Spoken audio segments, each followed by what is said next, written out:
14 లక్షల మంది రాస్తున్నారు. అందులో ఏపీ తెలంగాణ నుంచి 2,10,000 మంది నియర్లీ రాస్తున్నారు. అందులో నుంచి 6,000 మందికి ఎలిజిబిలిటీ వస్తుంది.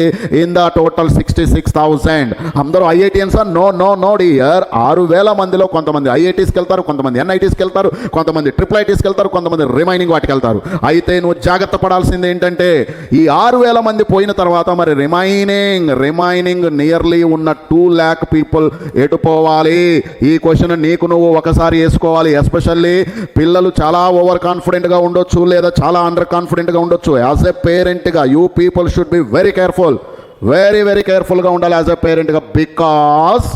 బికాస్ ఈ 2 లక్షల మందికి ఉన్న next best option is there respect to state EAMCET exam. TS వాళ్ళకి టీఎస్ ఎంసెట్ ఎగ్జామ్, లేదా దాని ఈఏపీ సెట్ అంటున్నారు, లేదా ఎంసెట్ కూడా అనుకోవచ్చు. అండ్ ఏపీ వాళ్ళకి ఏపీ ఈఏపీ సెట్ ఎగ్జామ్ ఉంది. So dear, please do take care very carefully.